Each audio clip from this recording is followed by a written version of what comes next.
नमस्कार साथियों, स्वागत है आपका कॉन्सेप्ट नर्सिंग क्लासेस में। आज की क्लास में RRB nursing superintendent exam special practice test number 266 solve करेंगे। आज का प्रैक्टिस टेस्ट ओरिजिनल पेपर है जो कि आरआरबी द्वारा 2019 में कंडक्ट कराया गया था। इसलिए आप सभी के जो अपकमिंग एग्जाम है उसके लिए ये बहुत अधिक हेल्पफुल होगा। Question number 1, the most common cause of embolism is thrombus, air bubbles, erythematous debris, bone fragment। Embolism का मोस्ट कॉमन काज क्या होता है? तो इसका करेक्ट आंसर होगा ऑप्शन ए, थ्रोम्बस। थ्रोम्बस मीन्स होता है कि जैसे कोई ब्लड वेसल है उसमें ब्लड बहता रहता है। आप सभी लोग अच्छी तरह से जानते हैं, जब इस ब्लड वेसल में कोई क्लॉटिंग आ जाती है, कोई थक्का बन जाता है या कोई एयर का बबल आ जाता है तो उसको हम लोग एम्बोलस बोलते हैं और इस घटना को बोलते हैं एम्बोलिज्म। तो इस प्रकार से जो सबसे अधिक एम्बोलिज्म होने की चांस होता है, यह होता है ब्लड का क्लॉट होना। तो ब्लड क्लॉटिंग को इसमें बोला जाता है क्या? थ्रोम्बस। इसलिए यहां पर ए ऑप्शन करेक्ट है। Next question, myopia is corrected bye cylindrical lens, concave lens, bifocal lens या कॉन्वेक्स लेंस। मायोपिया, जिसको कि हम लोग दूसरी भाषा में शॉर्ट साइटेडनेस भी कहते हैं, यह ठीक होती है कॉनकेव लेंस से। इसलिए बी ऑप्शन यहां पर सही है। Next question, the normal human body temperature is maintained bye fat, carbohydrate, fibre या प्रोटीन। जो ह्यूमन बॉडी टेम्परेचर है यह किसके द्वारा मेंटेन रहता है हमारे शरीर में? तो यह रहता है फैट के द्वारा या वसा के द्वारा। इसलिए ए ऑप्शन यहां पर सही है।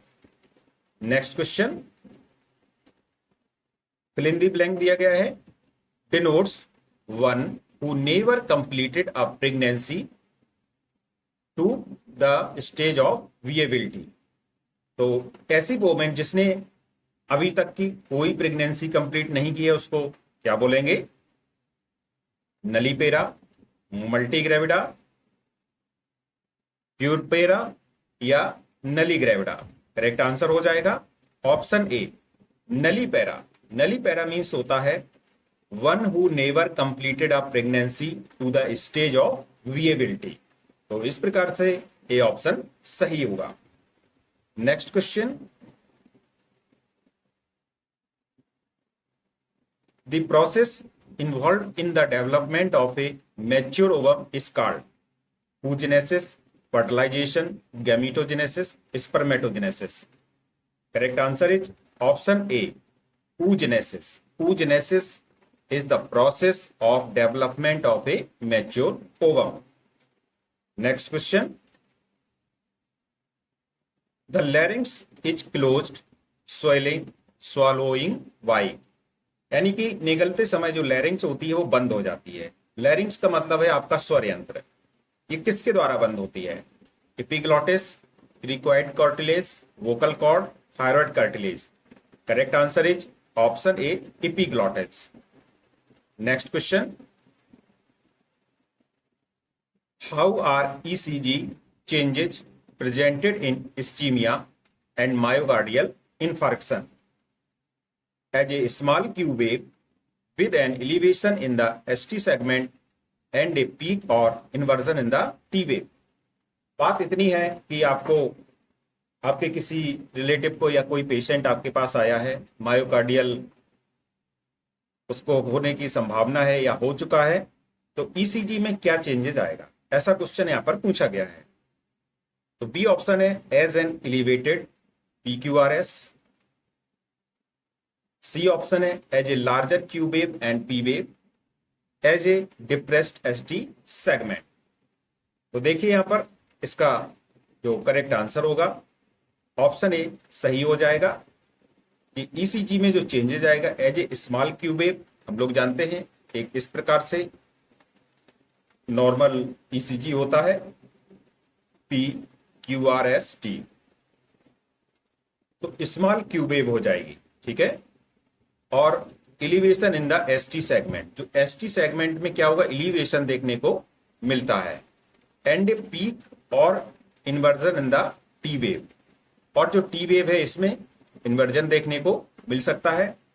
तो इस प्रकार से इसका जो करेक्ट आंसर होगा ऑप्शन ए सही है, इसलिए यहां पर ए ऑप्शन करेक्ट होगा।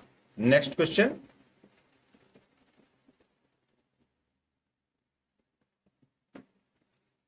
what information the nurse should consider while collecting the history of a child with suspected rheumatic fever, a fever that started 2 days ago, vomiting for 2 days, lack of interest in food, a recent episode of pharyngitis?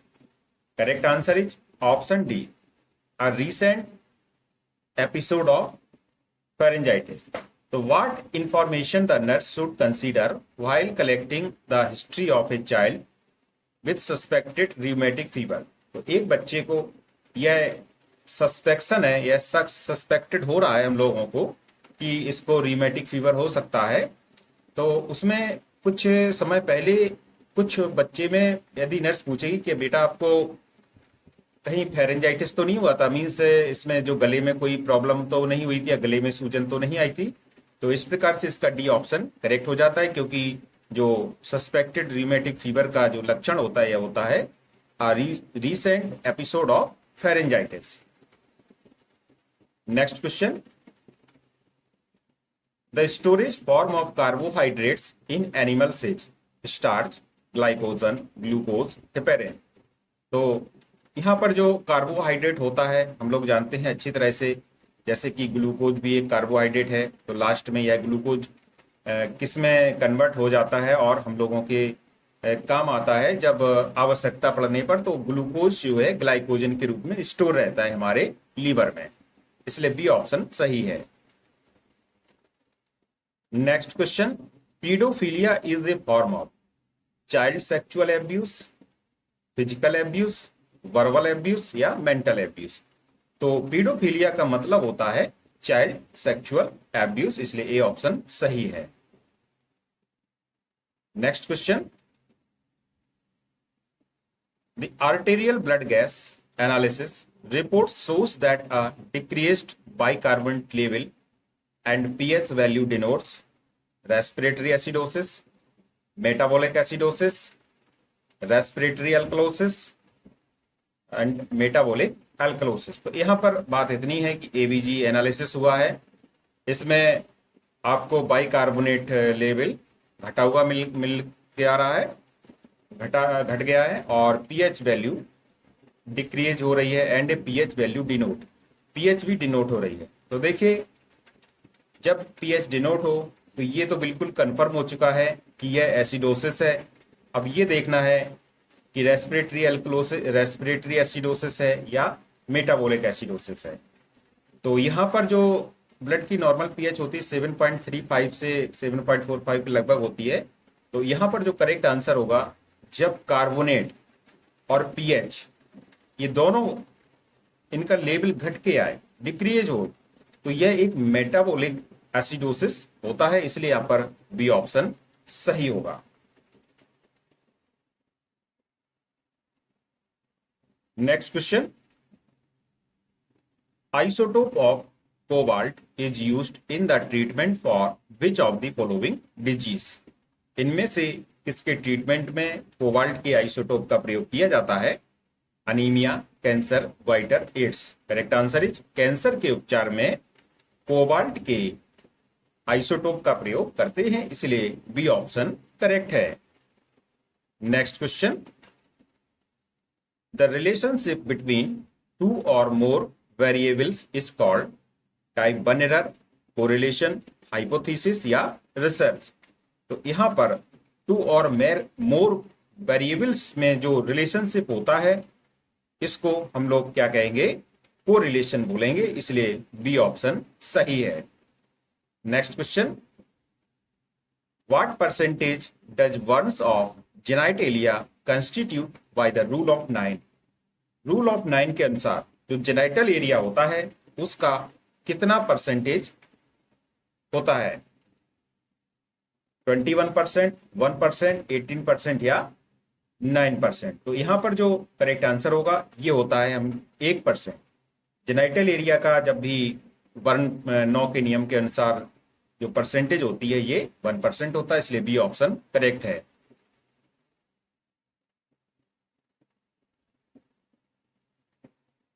The period between exposure to infection and the appearance of first symptoms is called latent period, incubation period, window period, exposure period।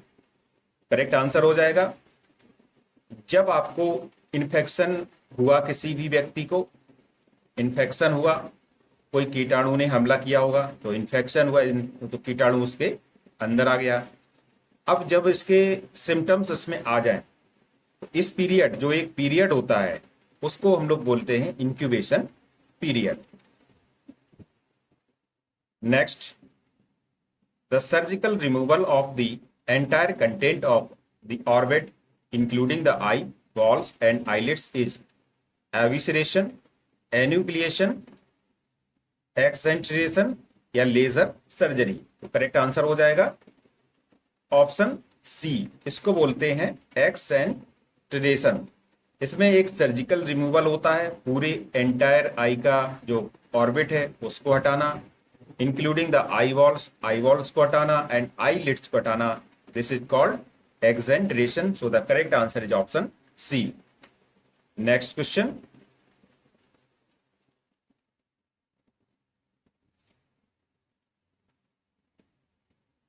which cells are that takes part in innate immunity by killing virus infected cells?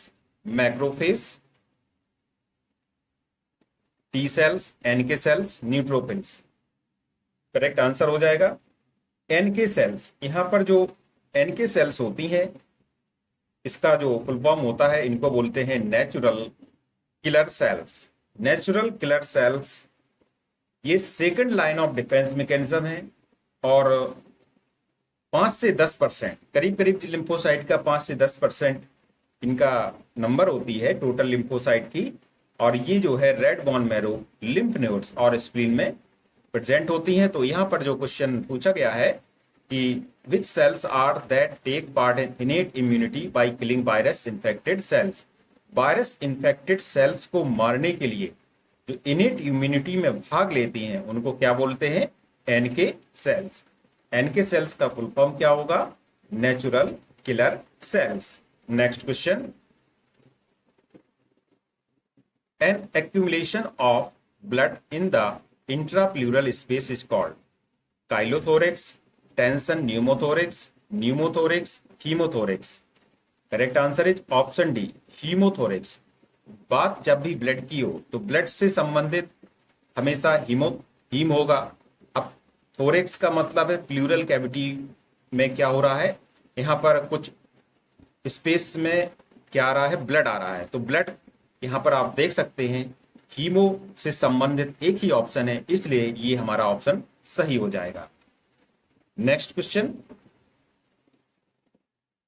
The most common hospital acquired infection is digestive system, kidney, bladder, respiratory. Correct answer होगा hospital से जो सबसे अधिक infection होने का खतरा होता है यह होता है रेस्पिरेटरी, और इसमें भी क्या होता है, निमोनिया, इसलिए यहां पर डी ऑप्शन करेक्ट है। The role of a nurse in protecting the patient's human and legal right is that of a patient caregiver, communicator, educator, and D option है पेशेंट एडवोकेट। तो यहां पर एक नर्स का रोल है जिससे कि वह प्रोटेक्ट करे पेशेंट के जो मानवीय अधिकार हैं, उसके कानूनी अधिकार हैं, उनको प्रोटेक्ट करे, तो इसको क्या बोलेंगे? Patient advocate. Correct answer is option D. Next question, a group of ocular conditions characterised by optic nerve damage, increased intraocular pressure and associated vision loss is seen in patient with glaucoma, corneal dystrophies, cataract, keratoconus। तो एक ऐसी condition होती है जिसमें कि optic nerve damage हो जाती है और इंट्राऑक्यूलर प्रेशर बढ़ जाता है, जिससे कि देखने में परेशानी होगी, विजन लॉस होगा। इस प्रकार की जो प्रॉब्लम होती है इसको ग्लूकोमा बोलते हैं, इसलिए ये ऑप्शन यहाँ पर करेक्ट है। तो ग्लूकोमा में क्या होगा, ऑप्टिक नर्व डैमेज होगी, इंट्राऑक्यूलर प्रेशर बढ़ेगा और विजन लॉस भी देखा जाता है। Next question, psychotherapeutic use of movement is called music therapy, dance therapy, recreational therapy, relaxation therapy. Psychotherapeutic use of movement, इसे कहते हैं हम लोग dance therapy. So the correct answer is option B. Next question, the drug used for induction of labour, ergometrine, oxytocin, progesterone and methergine. Correct answer is option B, oxytocin. ये induction of labour का काम करता है, इसलिए B option correct है। Next question, the fifth vital sign is mean arterial pressure, ABG analysis, SaO2 and pain. जो पांचवा vital sign होता है यह होता है पेन, इसलिए डी ऑप्शन करेक्ट होगा। इसके अलावा पहला वाइटल साइन टेम्परेचर, उसके बाद रेस्पिरेशन, उसके बाद बीपी, उसके बाद हार्ट रेट और पांचवा है पेन। नेक्स्ट क्वेश्चन की ओर चलेंगे।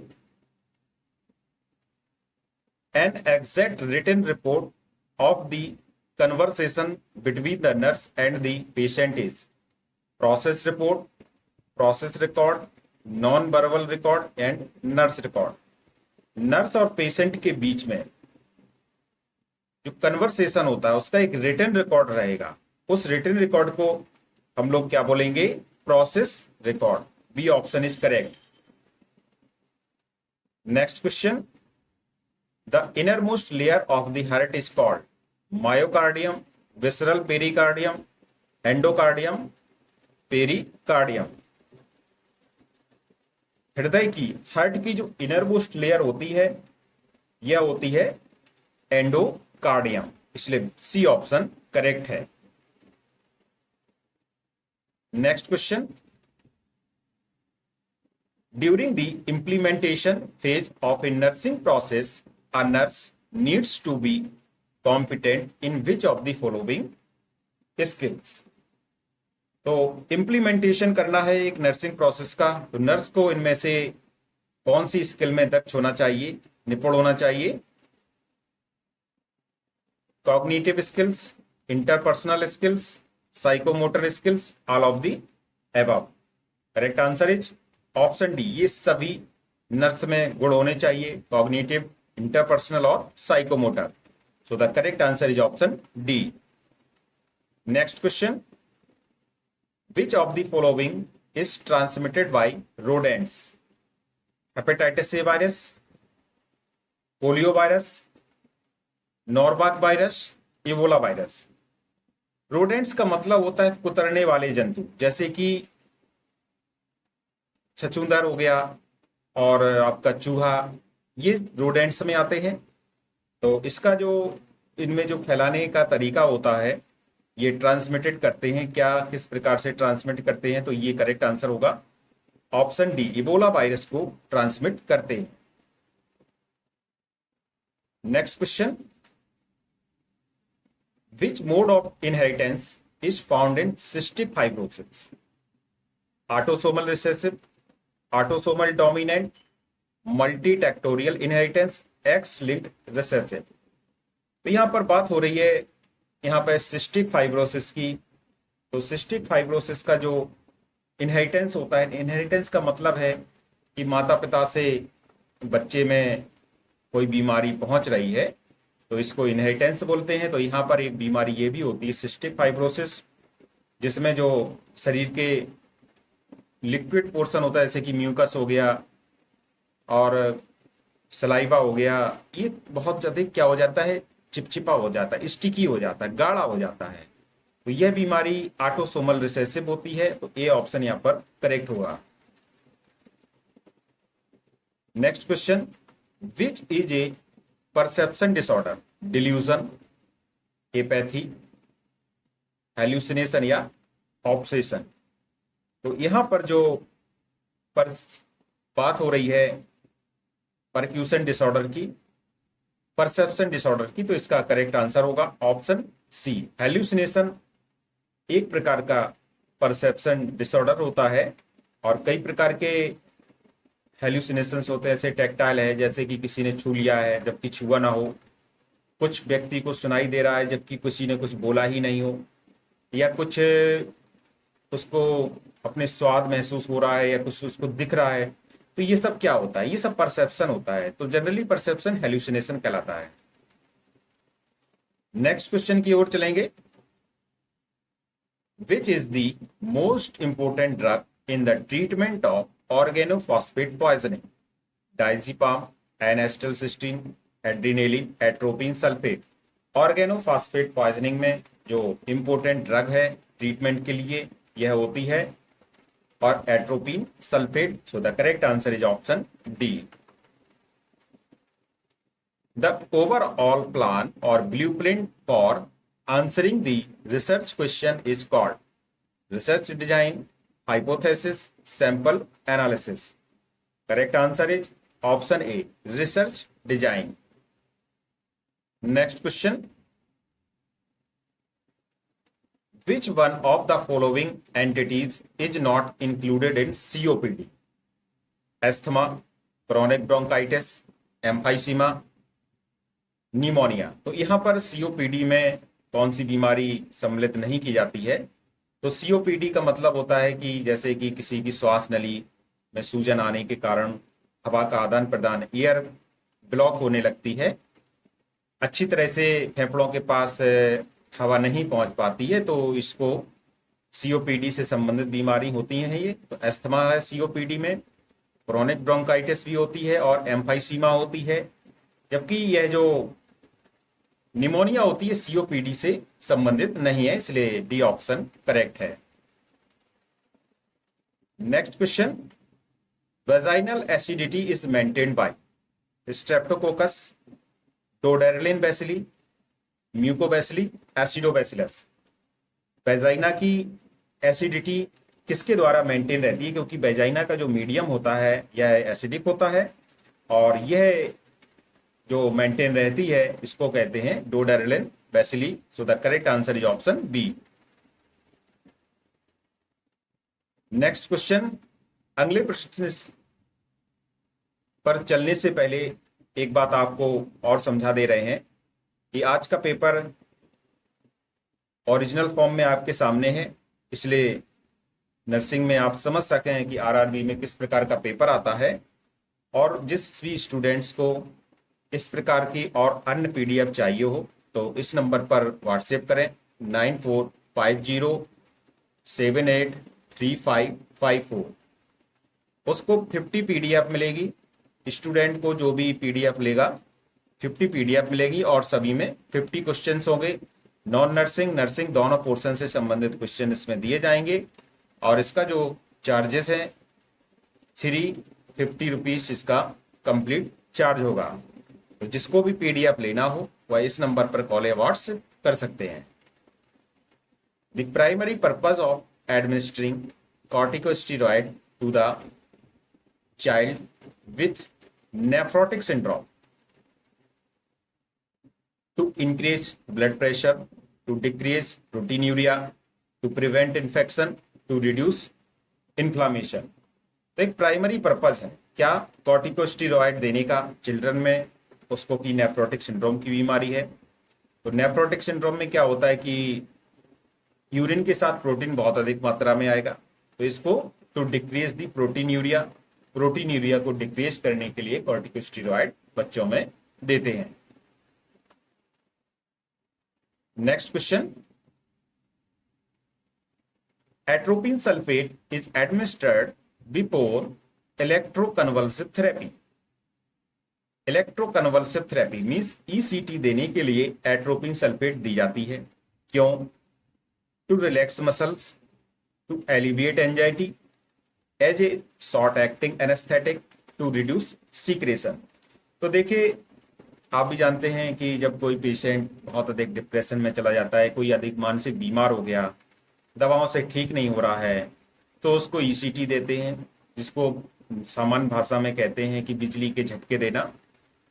तो इससे पहले उसको एट्रोपिन सल्फेट एडमिनिस्टर किया जाएगा। ऐसा क्यों किया जाएगा, क्या कारण है इसका कि एट्रोपिन सल्फेट एडमिनिस्टर करेंगे?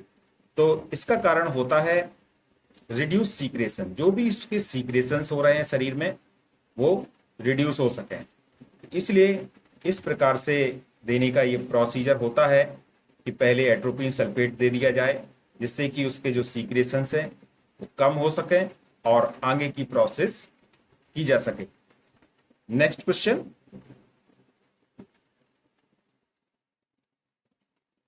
expected date of delivery is calculated by using Wood's formula, Nagli's formula, Roberts formula, Johnson's formula। Expected date of delivery, महिला की प्रसव की संभावित तिथि का पता लगाने के लिए किस फॉर्मूले का प्रयोग करते हैं? तो इसका करेक्ट आंसर है डॉक्टर नेगलीज रूल का प्रयोग किया जाता है। इसमें आप सभी लोग जानते हैं कि यदि किसी महिला में प्रसव की तारीख का पता लगाना हो तो क्या करेंगे? सबसे पहले एलएमपी लिखेंगे, प्लस 7 डेज कर देंगे, उसके बाद 9 महीने जोड़ दो। तो इसमें जो भी आंसर आएगा यही हमारा एक्सपेक्टेड डेट ऑफ डिलीवरी होती है। Next question, which is an example of a vector? Mice, ticks, squirrels, tapeworms. Vector ऐसे जीव होते हैं जो बीमारियां फैलाने का काम करते हैं। तो यहां पर जो वेक्टर का काम होगा यह होगी टिक्स, इसलिए यहां पर बी ऑप्शन करेक्ट होगा। और टिक्स बैक्टीरिया है, वायरस है, प्रोटोजोआ है, इनको ले जाने का कार्य करते हैं। इनसे जो बीमारी होती हैं वो कौन कौन सी हो सकती हैं, जैसे कि टाइफस हो गया, रिलैप्सिंग फीवर हो गया, क्यू फीवर हो गया, अफ्रीकन फीवर हो गया। तो इस प्रकार से ये टिक ऐसा करते हैं कि बीमारी को फैलाने का काम करते हैं। और यहाँ पर जो माइस लिखा है रोडेंट्स, ये रोडेंट्स में आते हैं। स्क्वेरल्स कुछ बीमारियों को फैला सकती है, जैसे कि टुलिरेमिया हो गया, ये स्क्वेरल फैला सकती है। और टेपवर्म की बात करें तो टेपवर्म से जो कारण हो सकता है, ये तो गंदे पानी से होता है, साफ सफाई अच्छे इन्फेक्टेड वाटर से होता है, और इसके द्वारा जो बीमारी होती है ये टीनियासिस हो सकती है। तो यहाँ पर जो वेक्टर का एग्जाम्पल ये होता है ticks. Next question, leprosy is also called as psoriasis, scabies, Hansen's disease, terriers disease. देखिए, लेप्रोसी एक ऐसी बीमारी होती है जिसमें आप सभी लोग जानते हैं माइकोबैक्टीरियम लेप्री नामक बैक्टीरिया से होने वाली बैक्टीरियल डिजीज है। और ये मेनली बीमारी इसको कहते हैं हम लोग हैंसन्स डिजीज, इसलिए सी ऑप्शन यहां पर करेक्ट है। नेक्स्ट क्वेश्चन की ओर चलेंगे। द फाइट और flight response is characterised by the following except increase in oxygen intake, increase in BP, decrease in cardiac output, mental alertness। यहां पर फाइट और फ्लाइट रिस्पॉन्स से संबंधित क्वेश्चन है, तो इसमें क्या प्रॉब्लम आपको देखने को मिलती है और एक यहां पर नहीं है। कुल मिलाकर आपको एक्सेप्ट बताना है कि इसके अलावा सभी प्रॉब्लम देखने को मिलेंगी। देखिए, तो पहला इसमें जो ऑप्शन दिया गया oxygen intake, increase in oxygen intake, इस कंडीशन में व्यक्ति की सांस जल्दी जल्दी चलेगी। जब सांस जल्दी जल्दी चलेगी तो ऑक्सीजन इनटेक बढ़ेगा, इसलिए पहला सही है।